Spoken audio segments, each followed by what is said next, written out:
கோடிக்கணக்கானவங்களோட ஹார்ட்லயும் வீட்லயும் ஏற்கனவே ஆல்ரெடி உயிரா உணர்வா உறவா இருக்கிறோம். நம்மளுடைய கனெக்ட் எல்லாம் வெறும் மக்களோட மட்டும்தான். நாம யாருன்னு அவங்களுக்கு தெரியும், அவங்க யாருன்னு நமக்கு தெரியும். நாமளும் நம்ம மக்களும் எப்படி இருக்கிறோம்னு எதிரிகளுக்கு நல்லாவே தெரியும். இருந்தாலும் இந்த விஜய் எதுக்குப்பா வந்திருக்கிறாரு? இவர் என்ன புதுசா என்ன திட்டலாம் சொல்லிட்டாரு அப்படின்னு வேற நிறைய கேள்விகள். இந்த சொல்றேன், தெரிஞ்சுக்கங்க. பெண் குழந்தைகள், பெண்கள் மற்றும் வயசானவங்களோட பாதுகாப்புல தான் நம்ம பிரையாரிட்டியே.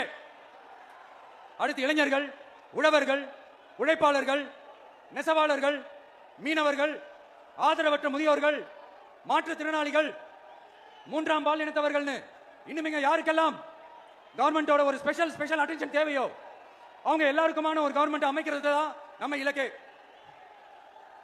நான் ஏற்கனவே சொன்னதை தான் நான் திரும்பவும் சொல்றேன். நம்மளுடைய இந்த தமிழக வெற்றி கழகம் ஏதோ அரசியல் ஆதாயத்துக்காக தொடங்கப்பட்ட கட்சி எல்லாம் கிடையாதுங்க. கொள்கை கோட்பாடுகளோடு தந்தை பெரியார், பெருந்தலைவர் காமராஜர், அண்ணல் அம்பேத்கர், வீரமங்க வேலு நாச்சியார், மக்கள் சேவகர் அஞ்சலை அம்மாள், நம்மளுடைய 5 கொள்கை தலைவர்களோட வழிகாட்டுதல்களோடு தொடங்கப்பட்ட கட்சி. நம்ம ஸ்டாண்ட்ல நாம எப்பவுமே ஸ்ட்ராங்கா தாங்க இருக்கிறோம். அதுல எந்த மாற்றத்துக்கோ எந்த சமரசத்துக்கோ துளி கூட இடமில்லை. நம்மளுடைய ஒரே கொள்கை எதிரி பாஜக தான்.